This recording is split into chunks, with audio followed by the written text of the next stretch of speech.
Good evening, and hello, invisible borderline.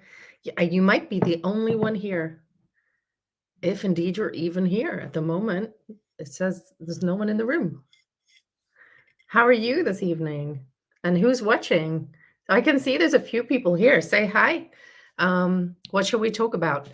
I have been really lazy not lazy, lazy's wrong. I've been busy over the Christmas, New Year period. So I haven't got a video out. I do have one with the editor at the moment. So hopefully I will have a video soon about flying monkeys. Someone requested it. I can't remember who requested it, but someone requested it. But good evening. Good evening, Ange. It's lovely to meet you. And good evening, the mastermind. So nice to see the same people. And good evening, Sarah. How are you? If you guys haven't checked out, Sarah's channel before, you should. It's so interesting. How do people with NPD and BPD deal with abandonment, different or similar? You know, I'd love to hear your thoughts on that, and I'd love to hear Invisible Borderline's thoughts on that, actually. You guys leave a comment if you can, but I will definitely come back to it. It's a great question. Oh my gosh, are you okay? That doesn't sound great to have had 2 accidents in a week. And welcome, Jan. Nice to meet you. So, yeah, shall we talk about abandonment? I think I'd love to hear people's thoughts, because I don't think it's always accurate or helpful to be overly stereotyped. I think in general, people with BPD are more comfortable with admitting when they're very distressed. So they're much more likely to internalize. They're much more likely to self-blame. They're probably much more likely to admit they're devastated if a relationship is ended or they feel abandoned. Whereas I think someone with NPD is more likely to build a defense. I don't care anyway. You were nothing to me. They're probably more likely to devalue the person who has abandoned them. But, you know, I'm talking off the top of my head, and I'd certainly be interested in other people's thoughts about that.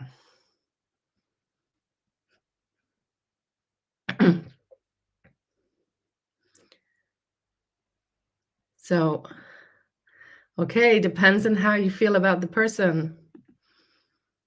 Yeah, I'm glad. Yeah, don't look after yourself. An untreated borderline doesn't deal well with abandonment, would fall apart, panic, and act desperate. Yes, I think you certainly see more of the distress, and probably also increases the risk of things like self-harm, maybe even suicidality, because the emotional dysregulation can be pretty huge. Whereas I think, as Sarah has just said, the person who's more on the narcissistic end of the spectrum might attack and leave first, maybe due to feeling rejected or criticized. I think that's probably true. Of course, NPD and BPD are pretty comorbid, which means that people who have one not infrequently also have the other or traits of the other. So I don't think you can kind of stereotype and say everyone with borderline is going to behave in this way, but everyone with NPD is going to behave in this way.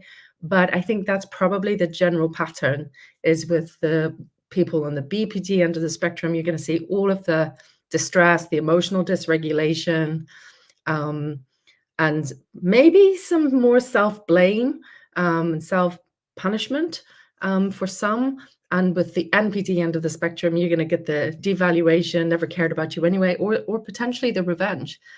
But of course, that's not to say that someone with borderline might not also tip into devaluation and rage and wanting revenge too.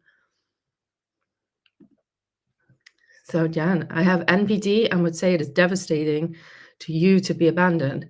I think it is, actually. I think it surprises people that people with NPD are often very abandonment sensitive. because it's a rejection.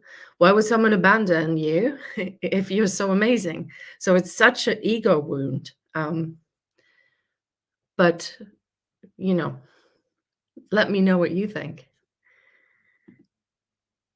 Maybe. I also think it depends a lot on how you feel towards the person and how you are in yourself at that particular time in your life, how you respond. Um,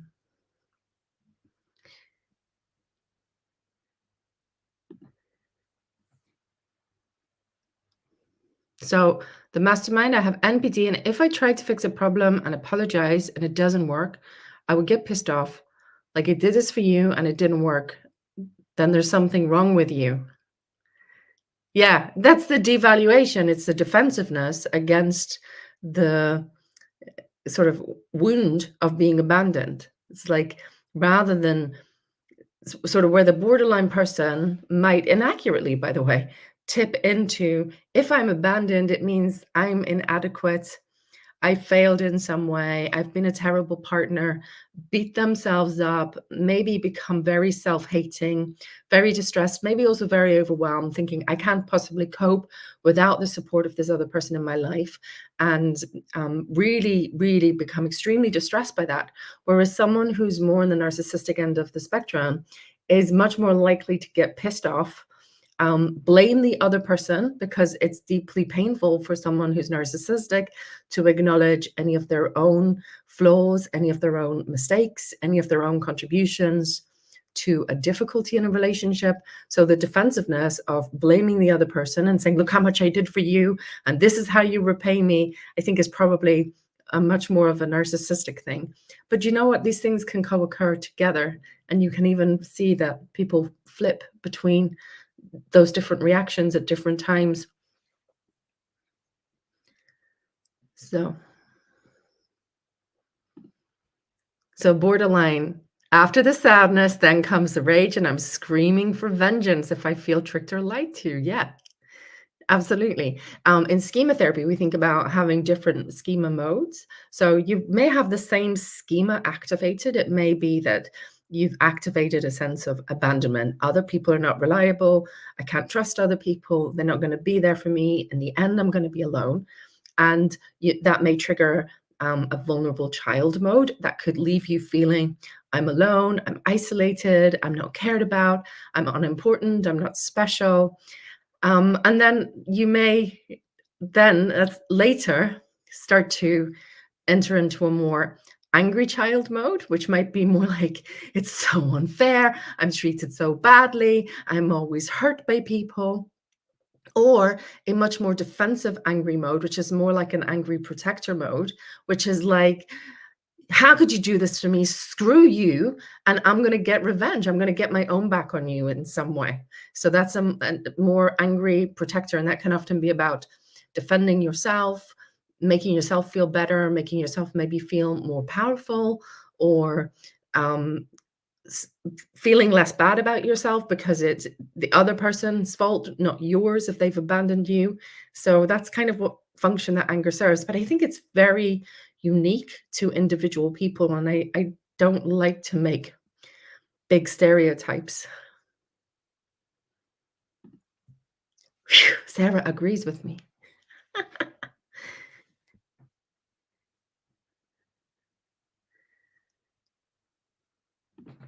So the mastermind, I don't want to be abandoned and don't handle it well, but in the end, I would be hurt but show it as anger. Yeah, absolutely. That's a much more narcissistic flavor, where I'm hurt, but I'm not going to show that I'm hurt, because that would be admitting weakness and vulnerability. Instead, I'm going to show you anger. And that can be, anger makes me feel powerful.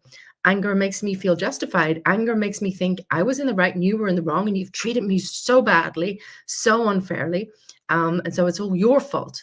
And you are the problem. And now you've abandoned me, proving that you're the problem. So you could get that flavor.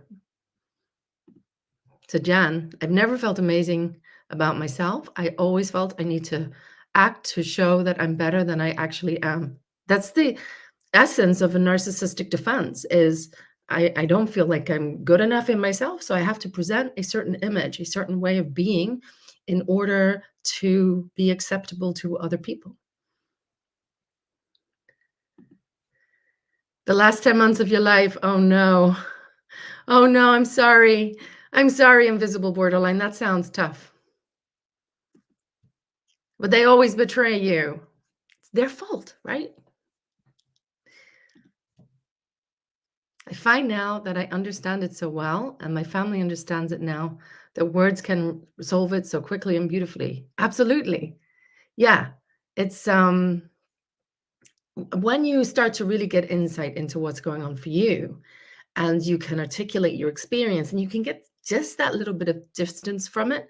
So you understand what's going on, and people around you understand what's going on. It is so much easier to understand, to communicate much more constructively, to diffuse situations before they escalate, to manage those really difficult emotions, to keep things in perspective. That's really so, so helpful. So I'm going to skip to Angie's next comment. For example, I can say to my dad, "You're bonding with my sister-in-law so much is triggering my abandonment wound and making me feel less than. Could we spend more quality time together?" Yeah. So it's maybe also recognizing that when your schema, your abandonment wound or your abandonment schema is triggered, and being able to ask for what you need, which is maybe time with your dad, which helps you to feel bonded and special. And I wonder if there's also a flavor of knowing that your dad bonding with your sister-in-law isn't a threat to his relationship with you. Is there an ability to take that step back and realize that it's your abandonment wound speaking rather than the reality of the situation? And I'd also be really interested, Ange, if you want to share. Listen, this is a public live stream on YouTube. It's not a therapy session. So all of this is for education and people's interest. I'd be really interested as well in your experiences. Like, does it help you see a bigger picture of realizing when your abandonment wound is triggered and when maybe your reaction is disproportionate? And also being able to ask for the things you need in a way that's healthy and a way that's constructive and is invitational. Because I always think when you feel abandoned, and then you say, "How could you leave me? You need to spend more time with me. You're such a terrible person. You don't show me you love me enough." That's really demanding. And it puts a lot of pressure on the other person. Whereas if you're able to communicate, "You know what, I miss you and I'd love to spend more quality time with you," it's much more of an invitation. So I think when we have that abandonment sensitivity, I think we have to really be conscious and thoughtful about how we communicate with other people so we don't end up actually being so demanding or so angry or so overwhelming that we end up actually creating the abandonment that we fear. Let me know what you think of that. So, invisible borderline. How to communicate to family that I'm trying to get better, but they don't think I'm doing enough. That's a big question. It's really hard, isn't it, when you are working so hard and you are trying your best to improve and change things for yourself, and people don't think it's enough. Changing these kind of relational patterns takes a long time. It's sticky. I think we all need to cut ourselves some slack. Um, it's not helpful to put pressure on people. Same time, I think that's tough. It's tough it's tough sometimes for families to be patient. Um, but you know what? There's lots of people here. I'd be really interested in anyone else's view about how you can communicate to people in your life that you're trying to get better if they're critical of you.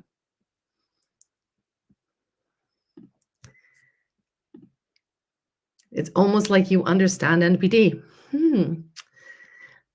Hmm. Maybe I do. I don't think anyone totally understands NPD. Um, and I think NPD is a very broad spectrum, a very broad thing, but I certainly think I think I've worked with enough people to have a gist of certain flavors. Um, And I always find it really interesting talking to Sarah, because for someone who's lived it and lives it every day, I think what she's so good is putting it into words and articulating her experiences and what you see in the outside and what's actually going on behind the scenes.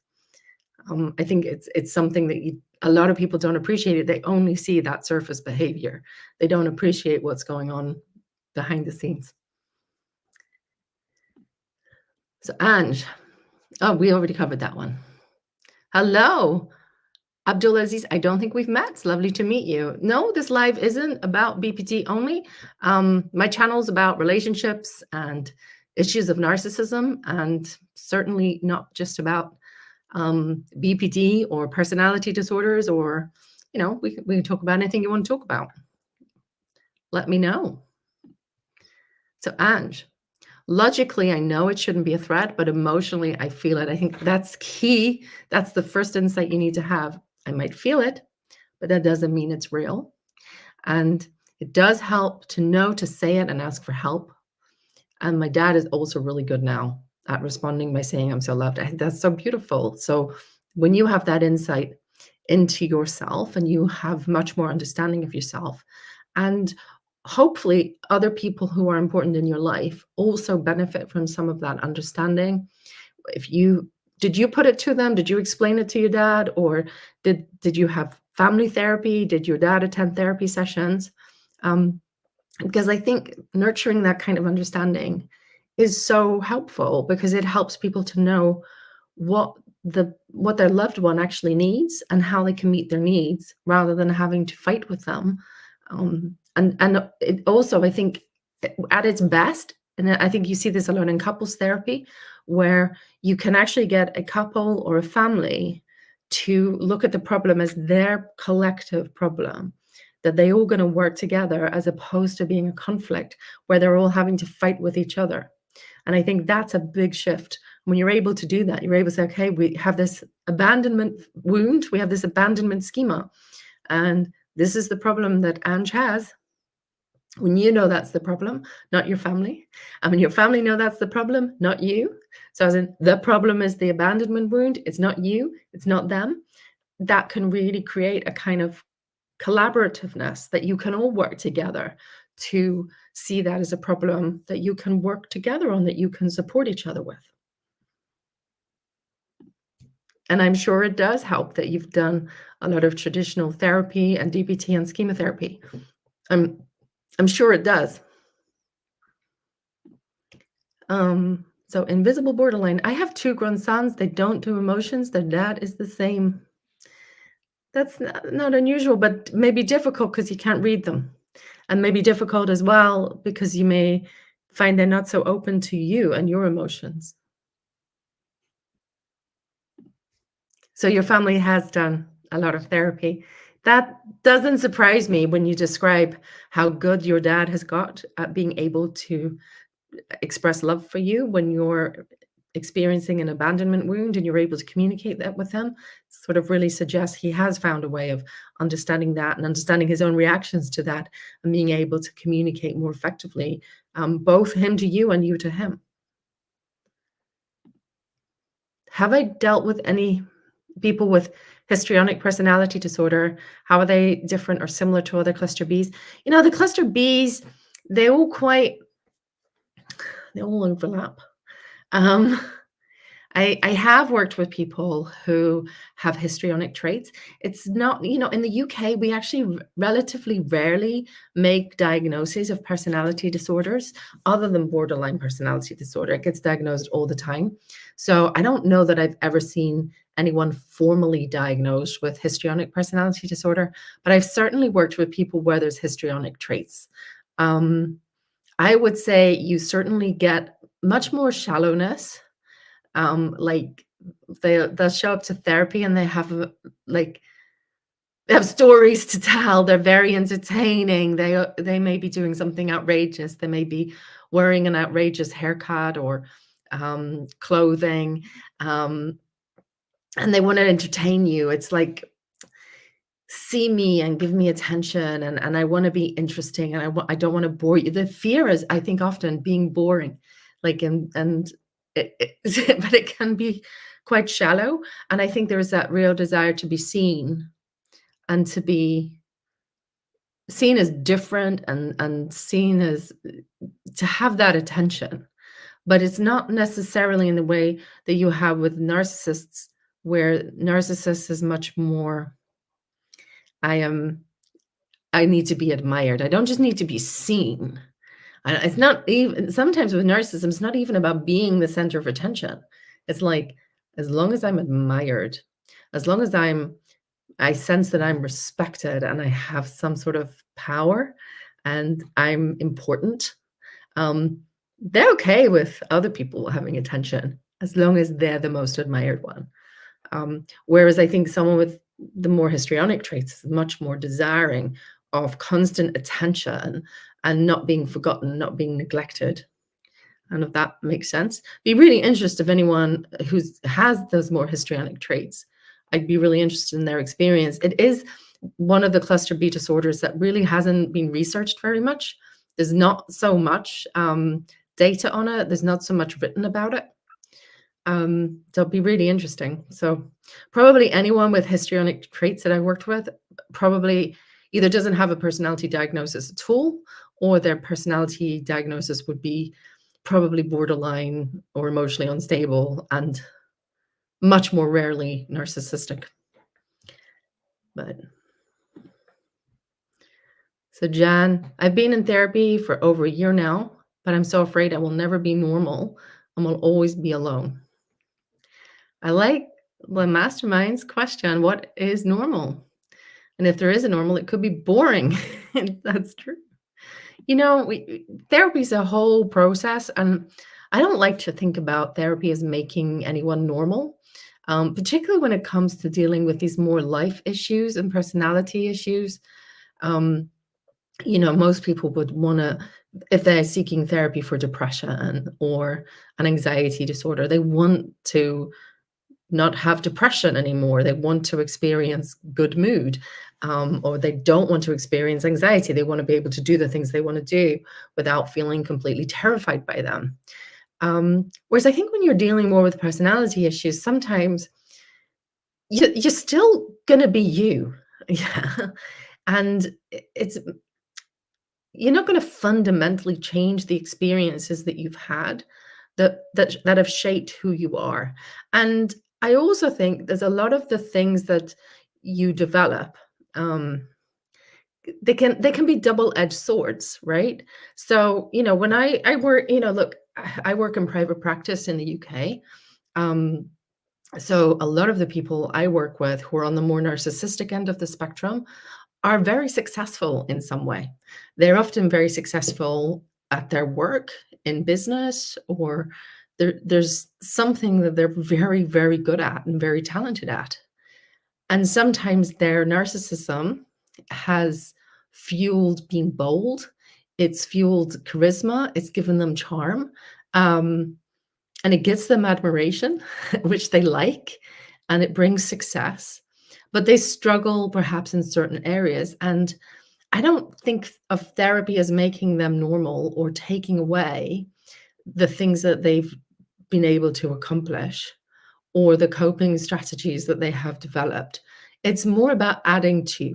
It's more about adding the ability to maybe be more empathic, maybe adding the ability to be more vulnerable or to be more tolerant of having made a mistake, to be able to be more genuinely apologetic to their partner, for example, or to acknowledge their family's contribution to their success, to be more sensitive to those things, and maybe also to relax a little bit more, particularly if they have adopted that kind of very perfectionistic, working all the time, and really often quite exhausted then because if they're working all the time, it's kind of loosening things up and broadening things out rather than fundamentally changing who you are. And that's not because I think it's not possible to foster real change. I actually think it really is, but I also think fundamentally it's not necessarily very helpful to be thinking, oh, people's personalities need to fundamentally change and be different. I don't know that that's how I would see things. Um, I'd be really curious in other people's view on that. I don't know if I've articulated it particularly well, but let me know what you think of that because I'd be curious. What actually is change? Um, Often think as well about change is about those areas where you get triggered, where your reactions cause such problems for you or other people.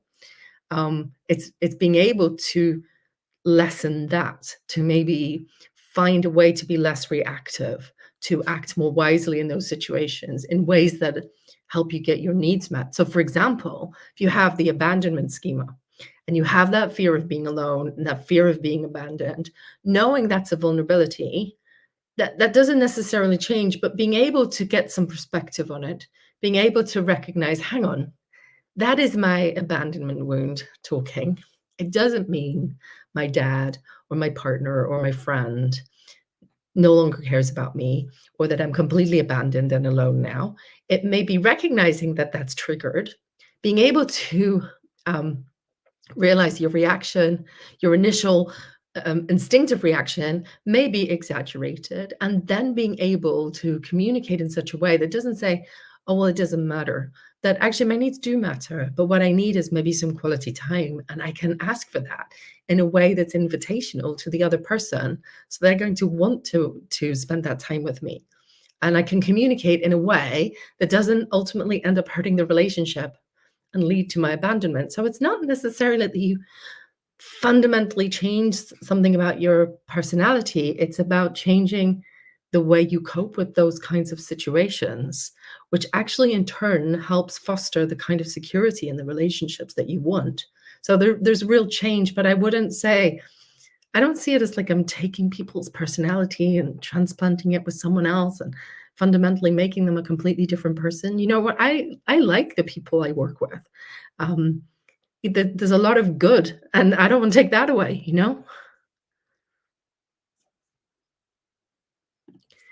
I don't know what Sarah agrees with, but I'm glad you agree.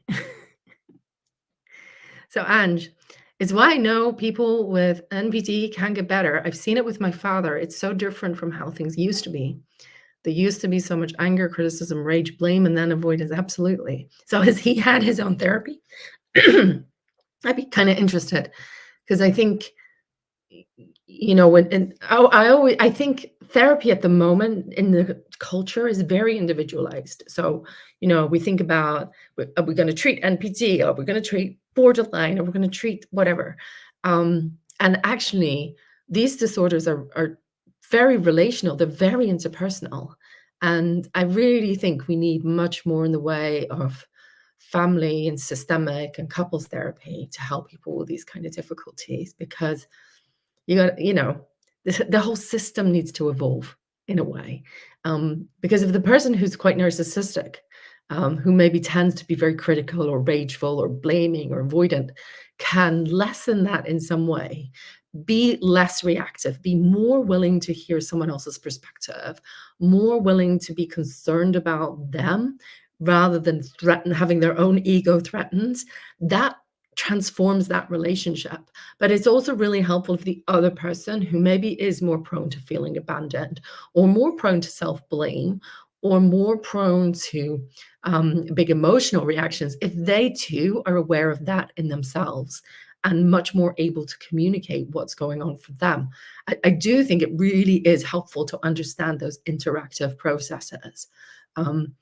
Because I think when we think about any personality disorders being something that sits out here somewhere, that's not true. It occurs in interactions. It occurs in relationships. Which is not to say I don't also value individual therapy. I think individual therapy can be really, really key. But very often what individual therapy ends up doing, if it's effective, is it does provoke change in other relationships.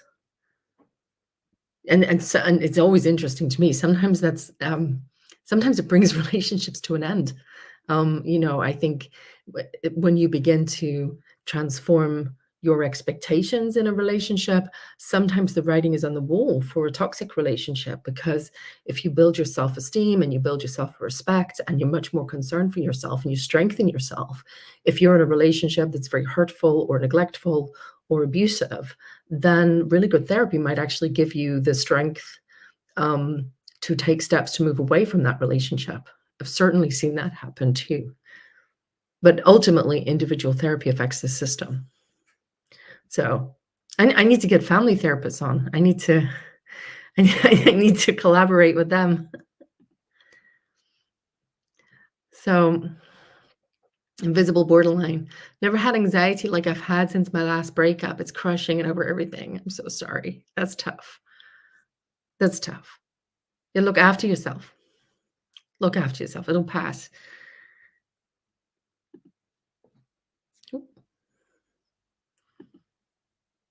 Sarah, I don't want to be normal. No, thank you. I don't want you to be normal either. Be fabulous. So, Abdul, Abdullah, or Abdul, let me know if I'm saying your name right or wrong. Could pushing people around me be a personality disorder? I don't know what you mean. Do you mean you're pushing people around? I'm not entirely sure what you mean. If you're still here, let me know. So the mastermind, I don't think anyone should be or try to be normal, but I think people should try and understand why they do what they do and fix their reaction to something. Does that make sense? It does. And I agree. It's not necessarily about trying to eradicate, and change and all become robots. Or all speak like we're therapists. The therapy speak. Sometimes I watch the kind of TikToks. I shouldn't say this, but of therapists who are in TikToks and they'll say, say this to your partner, and almost like it's scripted. And I'm like, do people really speak like that? That would be boring and weird, It's like, yeah, you got to be real.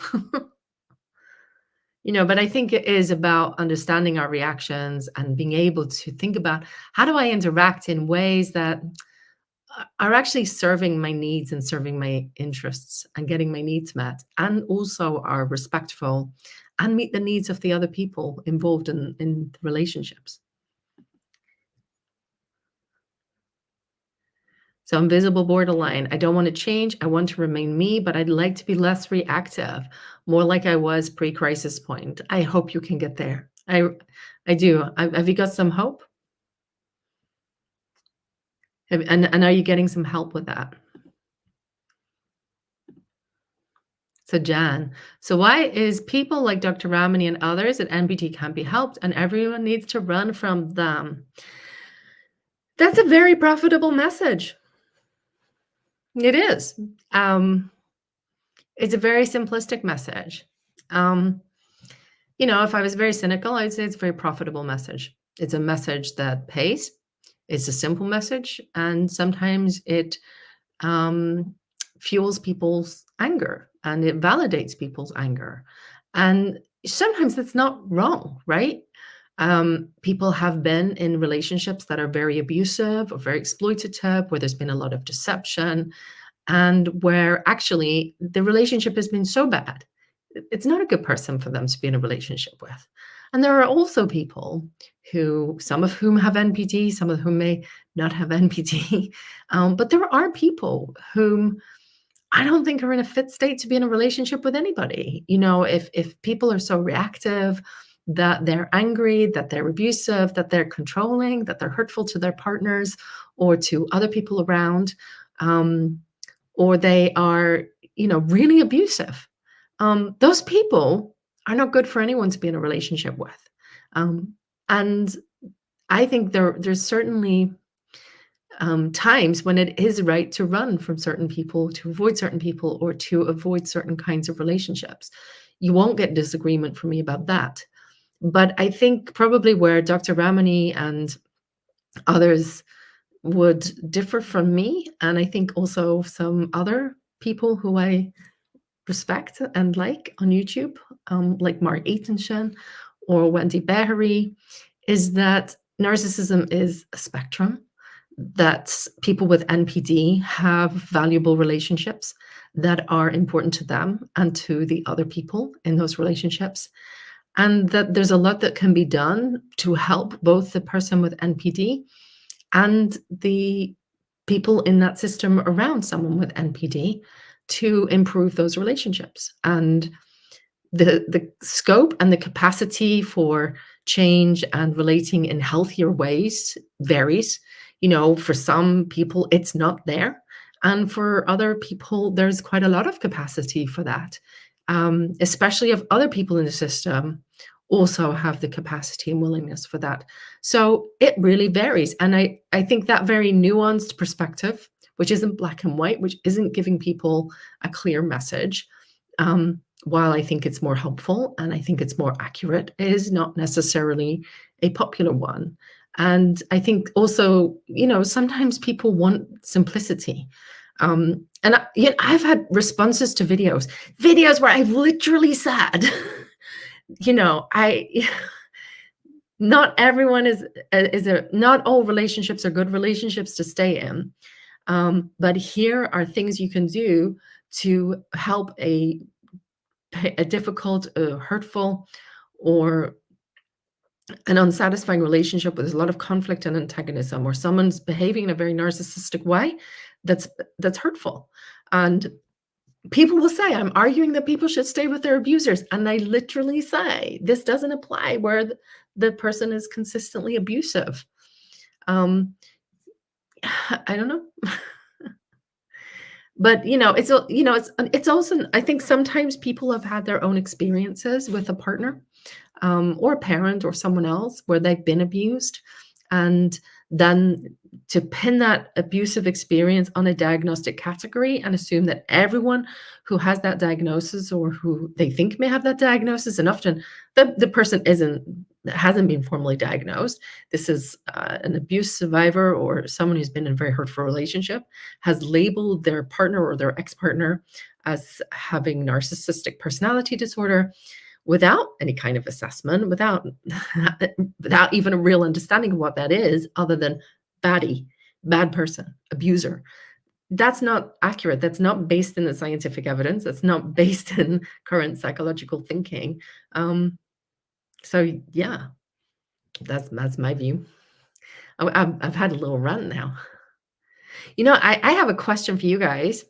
I will come back to these other questions. I'm actually making a couple of videos about flying monkeys at the moment. Now, I've made one about making sense of flying monkeys, which is really focused on how do very narcissistic people use third parties when they have some kind of conflict with you. And I appreciate some of you guys here have NPD or identify as having narcissistic traits. So, I'd be really interested in your perspective. And actually, some of the video is informed by some of what Sarah has said in a previous live about how she feels completely justified when she's raging at someone and saying all kinds of things about them. So I look at that, and I also look at the motivations of the other people in those relationships, why they might believe or not believe the person, and why they might side with or appear to side with the person, and what effect that has on the dynamic. But I'm going to do another video on how to manage that. And I'd be curious about your guys' experiences of managing flying monkey situations, because something I often, when I'm in therapy with people and they're dealing with this kind of situation, something I often advise, or will figure out is ways of somehow soothing or placating the narcissistic person in a kind of strategic way. So it's not about you tiptoe around them and you neglect your own needs. You actually soothe them more as a means of protecting yourself and meeting your own needs. So, if someone's divorcing a narcissist and they know that the narcissistic person is fearful of damage to their reputation, that you actively reassure them that you will not be saying terrible things about them behind their back, and that perhaps you find a way to say aspects of the relationship that you appreciate and value, and that you appreciate and value them as a person. Now, it may be a distorted version of the truth. There does need to be some truth in it. You can't say something that's completely inauthentic, but somehow communicating with them some admiration, some respect, and also some faith in them. Like, I trust you to manage this breakup well, to, maybe our relationship has been not so great, but I think as we can be very good co-parents, or we can navigate a divorce in a way that's very fair and admirable. And I will certainly, that's my intention, and I'm very sure it's your intention, even though sometimes our tempers get frayed, for both of us. And finding a way to communicate in that way, I find very, very helpful. But I think that comes across when I describe it as placating or pleasing or compromising. But I guess the alternative is, you're a narcissist, you're the bad person, you're to blame for everything. That's only going to stir the person up. So I would be very curious in your perspectives on navigating those kind of flying monkey situations, navigating when a narcissistic person is very angry at you, maybe saying terrible things about you to other people, posting things on social media, or even engaging in kind of smear campaigns. And, obviously there's nuance here. I think it so depends on the situation. Some situations you need legal advice. It's so serious. Other situations, I think there's more scope to strategically navigate it, and maybe strategically engage in some placating and de-escalating. I'd love to know your thoughts on that. But I will go back to your questions. So, Ange, yeah, my dad didn't know he had PD. My therapist and his never told him. He had 2 failed marriages, lost 2 of my siblings, one of whom had BPD. And I'm so sorry, Ange. I'm so sorry. That's really difficult. Yeah. Slow change. Yeah. It makes, first of all, Ange, I'm so sorry about your sibling who died by suicide. I'm just so sorry. And that's the reality of people who have personality disorders. The rate of suicide is very high. These are really serious and can, really, they're potentially fatal. So I'm so sorry. But I also think there's a hopeful message that change is very possible. It is slow, and it makes a difference when you have other significant relationships with people who are willing to work with you, to think about their communication, to communicate respectfully. If both people are willing to do that, I think there's actually quite a lot of scope for growth and to change. So, Ange, my therapists have witnessed him for years. He'd come into my session. They all think it's a very unique situation. I'm impressed to see the evolution of my family. It really sounds it, Ange. Really sounds it. So, Sarah, pushing people around equals controlling the environment or bullying to get something or for another. Yeah. One trait doesn't make someone have a personality disorder. I agree with that. But behaving like that is an asshole way to behave. So I wouldn't say it makes you have a personality disorder, but it certainly makes you an asshole. And it's certainly going to affect your relationships. So, been in therapy for 10 months. Do what you can. Keep going. Keep going.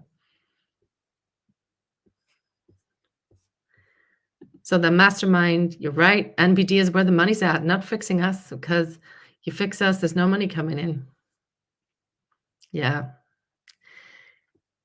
I think, unfortunately, unlike borderline, so with borderline, there's really good research and really good clinical trials of different interventions that we now know to be very effective. So, DBT has good evidence. Schema therapy has good evidence. Mentalization-based treatment has good evidence. Transference-focused psychodynamic therapy has good evidence. Not an exhaustive list, but basically almost everything works to some extent for borderline. My kind of view clinically when I assess someone who is on that borderline end of the spectrum is to look at what the immediate needs are and what the person's goal is for therapy and recommend accordingly. So if they are self-harming a lot, or they're using a lot of drugs and alcohol, or there's a lot of emotional dysregulation, um, then sometimes I think DBT is a great way to go because it directly addresses those kind of emotional dysregulation issues. Um, Whereas if they're coming and they're saying their main difficulties are in their close and intimate relationships, um, maybe they're more quiet, borderline, where there's a lot of inner turmoil, but there's less on the kind of outer behavior, then I think maybe something more like schema therapy or psychodynamic therapies might be more helpful to them. And I also think there's a lot to be said for cognitive behavior therapies too. It often surprises me when I hear just how much people value it when they have good CBT, because it really gives them a way of thinking through situations and questioning their thoughts and getting some distance. And I think that's incredibly valuable too. So I think CBT is probably undervalued and underutilized for personality disorders. I know in the UK we do have issues because a lot of CBT is provided um, as a very brief short-term intervention, sometimes by therapists who haven't had extensive training and experience in working in CBT with people with personality disorders. So, and sometimes people with personality disorders end up in that kind of very short-term treatments, like, well, do a little bit of work in CBT to tackle depression. And often that doesn't work very well. It's not a very satisfying experience either for the person or for the therapist, frankly. It can often be quite frustrating because the person really needs something that's more in depth, and maybe more longer term. Um, So I think that can be an issue too. That's also not to say, if you've got borderline and you are very depressed, or you have a particular anxiety disorder, if you're experiencing like a panic disorder or phobia or agoraphobia or OCD, then traditional CBT would be a really good treatment option too. But we need to be clear what the goals are of the therapy and how it's going to be used. So you meant you're isolating yourself. Isolating yourself doesn't tend to be good for relationships. So Sarah, I use third parties for two reasons. One, to get information to the person I'm fighting with, and two, to let others know that I'm the victim, but I do truly believe it. Yeah.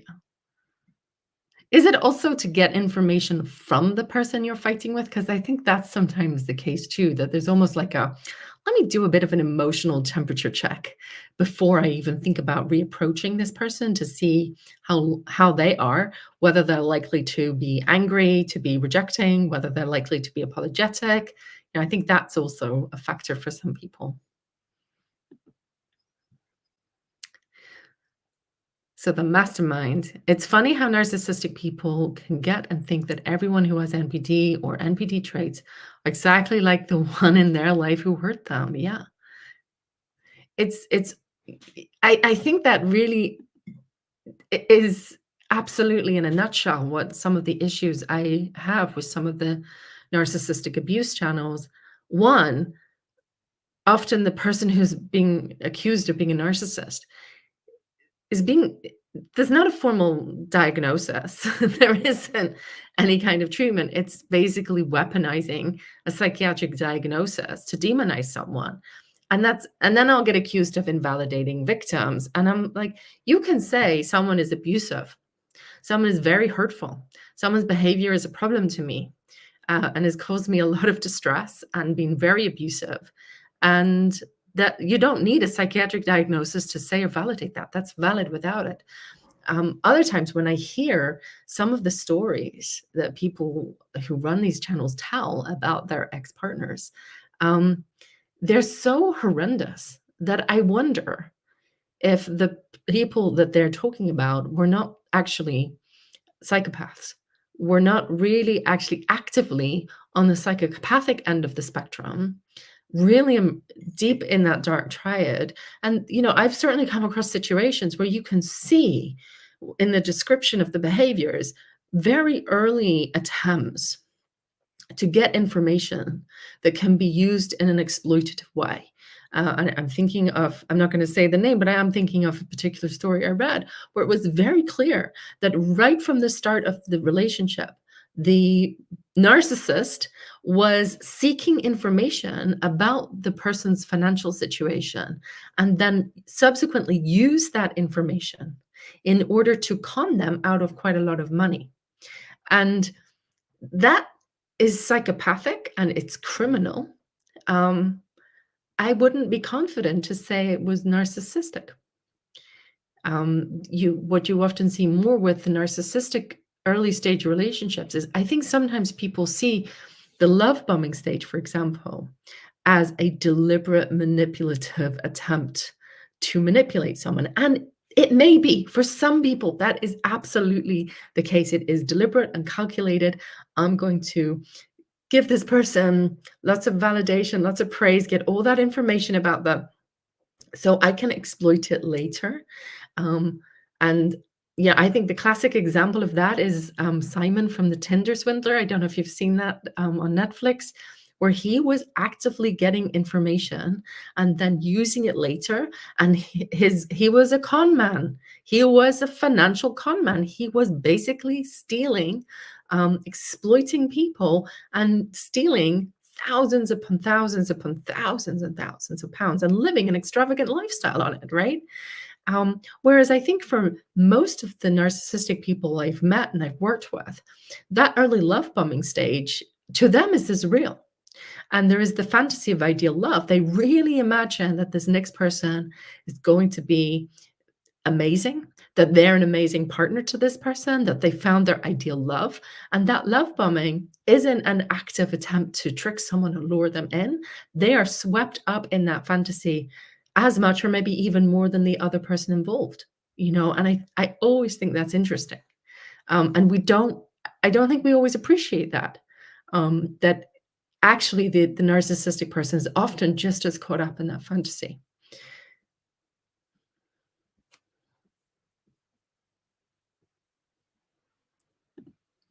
So the mastermind. I don't know much about flying monkeys. I really only have one friend I fuck with. I don't have a life and all I do is work. Don't fuck with your friend. I don't know a lot about flying monkeys. The issue with flying monkeys is it's an internet term. It means all kinds of different things to different people. Actually, I made a video about it because someone requested it, but I'll be honest, I found it difficult because it's it's kind of having to figure out what the meaning of the term actually is. And I also think it's really dehumanizing to the third parties involved. Um, I think that's kind of curious too. So, yeah, I can totally see how losing your sibling would motivate everybody in your family. So I'm glad that things change for you. I'm glad they change for you. So, you guys, do you have any more questions or comments or anything you want to talk about? Or I might think about wrapping up and going to bed because it's starting to get late in the UK. It's already nearly 10 p.m. Okay. Phew. I'm glad. I'm glad.